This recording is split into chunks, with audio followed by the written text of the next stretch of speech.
चलिए अब बात करते हैं पश्चिम बंगाल की, जहां हर बदलते दिन के साथ सियासत की बदली बदली तस्वीर नजर आ रही है।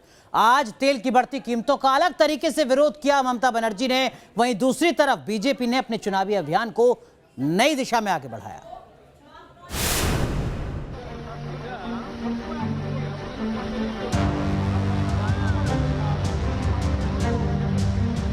विरोध की सियासत की सवारी में ममता दीदी के कदम डगमगाने लगे। तेल की कीमतों में इजाफे के विरोध में इलेक्ट्रिक स्कूटी की सवारी के दौरान ममता लड़खड़ा गई, लेकिन गनीमत रही कि उन्हें चोट नहीं लगी।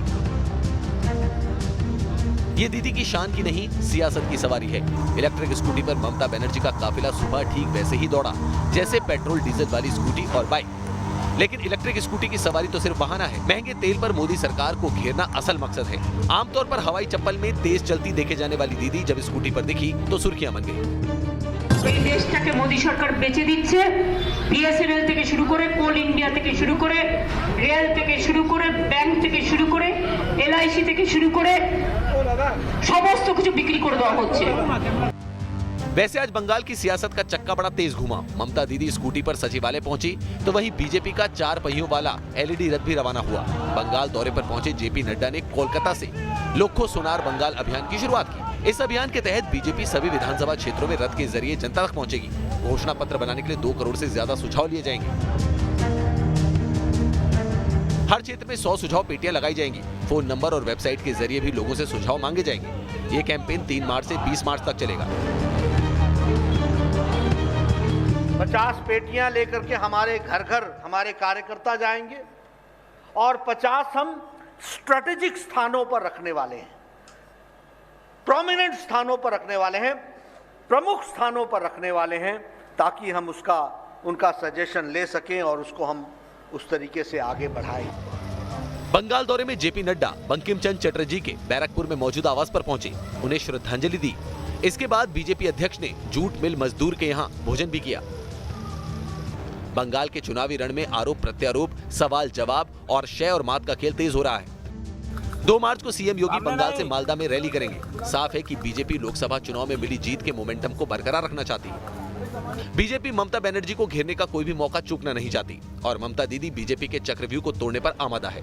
मतलब बंगाल के चुनावी रण में अभी बहुत कुछ बाकी है। Team News nation. ऐसा नहीं है कि सियासी तौर पर भारतीय जनता पार्टी सिर्फ और सिर्फ पश्चिम बंगाल में सक्रिय है। दक्षिण से लेकर पूर्वोत्तर तक बीजेपी लगातार एक्टिव है, तमिलनाडु पौंडीचेरी से लेकर असम तक। दक्षिण में मोदी, उत्तर पूर्व में अमित शाह। ये पुडुचेरी, तमिलनाडु और असम में बीजेपी का मिशन इलेक्शन है, जिसकी कमान संभाली बीजेपी के 2 दिग्गजों ने। पीएम मोदी पुडुचेरी, तमिलनाडु में हुंकार भरते नजर आए तो अमित शाह ने असम में एक बार फिर कमल खिलाने का यलगार किया। Congress has a policy of divide, lie and rule. Sometimes their leaders put region against region.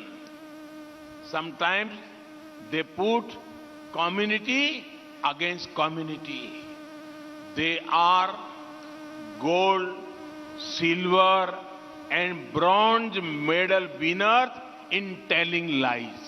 अभी आसाम को हमने बाढ़ मुक्त बनाना है, आसाम को घुसपैठियों से मुक्त बनाना है, आसाम को हिंसा से मुक्त बनाना है और आसाम और समग्र उत्तर पूर्व को देश का सबसे बड़ा जीडीपी कंट्रीब्यूटर भी बनाना है।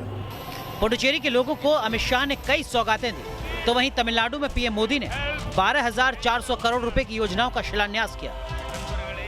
वहीं असम में गृह मंत्री अमित शाह नौगांव के महामृत्युंजय मंदिर के प्राण प्रतिष्ठा समारोह में शामिल हुए। असम में कुल 126 विधानसभा सीटें हैं और इस बार बीजेपी ने 100 से ज्यादा सीटें जीतने का लक्ष्य रखा है। Team News Nation. हिंदुस्तानी बैंक के 14,000 करोड़ रुपए लेकर भागा नीरव मोदी बहुत जल्द हिंदुस्तान लाया जाने वाला है।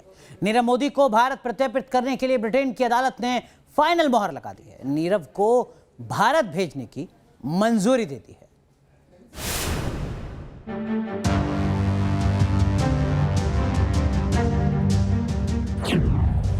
भगोड़े नीरव मोदी का हर खेल हुआ फेल।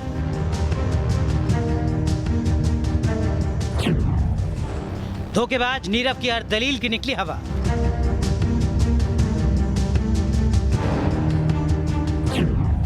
अब भारत लाया जाएगा भगोड़ा नीरव मोदी।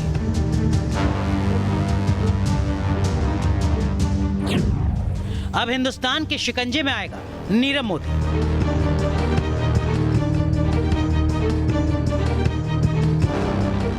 पीएनबी बैंक को करीब 14,000 करोड़ रुपए का चूना लगाने वाले नीरव मोदी को भारत लाने का रास्ता अब साफ हो चुका है। लंदन की वेस्टमिंस्टर कोर्ट ने नीरव मोदी को भारत को सौंपने की इजाजत दे दी है।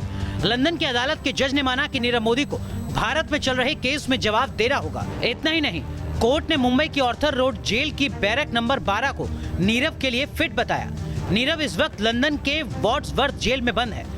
लंदन कोर्ट के फैसले के बाद मामला ब्रिटेन के गृह मंत्रालय के पास जाएगा। प्रत्यर्पण को लेकर कोर्ट के फैसले पर ब्रिटेन की गृह मंत्री प्रीति पटेल आखिरी मोहर लगाएंगे। इसके बाद भारत के इस वांटेड भगोड़े को मुंबई जेल लाए जाने की प्रक्रिया शुरू हो जाएगी। हालांकि अब भी नीरव के पास हाईकोर्ट में अपील करने का रास्ता खुला हुआ है। Team news nation.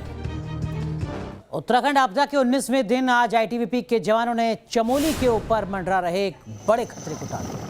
यहाँ ऋषिगंगा नदी के ऊपर ग्लेशियर टूटने से बने एक आर्टिफिशियल झील से बड़ा खतरा पैदा हो गया। झील का मुंह छोटा और मुहाने पर कई पेड़ भी टूट कर गिरे थे। इससे पानी का बहाव रुक गया था। इससे झील के कभी भी टूटने का डर था। आईटीबीपी ने इसे साफ किया है। झील के मुंह को करीब 15 फीट चौड़ा भी किया गया है, जिससे फिर से पानी का बहाव शुरू हो गया। ऋषिगंगा के ऊपर ग्लेशियर टूटने से बनी इस आर्टिफिशियल झील का मुआयना भी किया गया। इस झील में करीब 4 करोड़ 80 लाख लीटर पानी होने का अनुमान जताया जा रहा है। और चलिए बात करते हैं देश की बहस की, जिसके लिए आज जो मुद्दा है वो आपने चुना है, पीएफआई के आतंक का जाल कैसे फैला रहा है। इसी मुद्दे पर देश की बहस सबसे थोड़ी देर बाद रात 8:30 बजे दीपक चौरसिया के साथ।